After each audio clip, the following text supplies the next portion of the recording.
Колуна тийген 100 000 сомду 1 тыйынына чейин өндүрүшкө салган Наргиза Бөлчөкова андан тапкан пайдасына аралаш товарлар дүкөнүн иштетүүдө.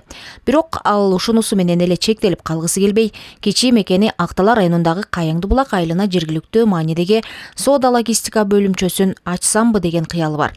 Андыктан учурда ал үстөк пайызсыз 200 000 сомдук насыя алууга камданууда. Соц контракт деген аябай эле жакшы, көзүм билгендерге жакшы эле нерсе экен. Биз алдык, алгандан бери 100 000ди почти 300-400 000 айландырып алдык. Процент үстөк жок. Ошого дагы мындай ойлоп атасызбы? Ойлонуп аткам, ошо ага деген 6 ай патент төгүш керек экен. Биз төгүп атабыз, эми да 2 айдан кийин буйруса алып калабыз. Каарманыбыз 200 000 бөлүнүп калса учурда бүтүндөй бир чоң өрөөндүн муктаждыктарын канааттандырып жаткан темир буюмдар цехин көп тармактуу кылгысы бар. Анткени өмүрлүк жолдошу Кылыч Мамаев колунан көөрү төгүлгөн уста. Ошондуктан алгачкы алынган 100 000 дал ушул өндүрүштү өйдөлөтүүгө сарпталган. Бир чети чечкиндүү, бир чети тобокелдүү мындай кадам өзүн толугу менен актап, кийинки ишкерликти колго алууга ишенимдүү негиз түзүлдү. Бирок ага кандайдыр бир деңгээлде айыл, район, бийлик башындагылардын жардамдары талап кылынууда. Цех мекимди ушу центрга көчүрсөмбү дедим эле. Көчүрүп ошол жерден ишкерлик кылсамбы деп, анткени бул жерден майке кошуналар жалып калат экен. Мен свет маргайт этип атат, тынчтык бербей атат депчи. Анан бирок мамлекеттин жардамы өлө жакшы, байке. Результат жакшы болуп атат, байке. Заказ жакшы, байке.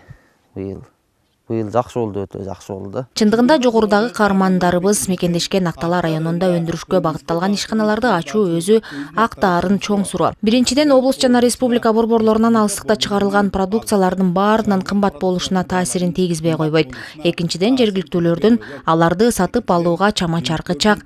Ушул жагдайлар эске алынуу менен социалдык келишимдин кызматынан пайдаланышкан акталалыктар башкы басымды соода сатыкка жана өздөрүнө мүнөздүү малчылыкка жазашкандыктары байкалат. Быйылкы 2024 жылга карата бизге ушу социалдык контракт боюнча 231 квота берилген. Анын 31 бүткүл дүйнөлүк банктан каржыланып 31 алды. Андан тышкары 200 жараныбыз толук алып бүттү. Бүгүнкү күндө 241 жараныбыз ишкерликке алып пайдаланып жатышат. Анан буюрса ушул 2025-ке дагы 200 000 алганга деп кайрылып атышат. Азырынча бир 10 болуп турат. Дегенкиси Нарын облусу боюнча социалдык контракттын негизинде каржылык жардам берүү долбоорун пайдаланышкандардын дээрлик баарысы буттарына бекем турушуп, басымдуу бөлүгү кезектеги үстөксүз 200 000 сомдук насыяны башташкан ишкерлик чөйрөлөрүн кеңейтүүгө ниеттенишүүдө.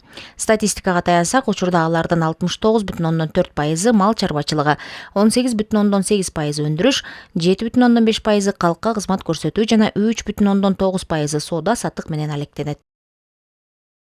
Нургүл Курманалиева, Айдын Төлөбеков, Актала району, Нарын жаңылыктары.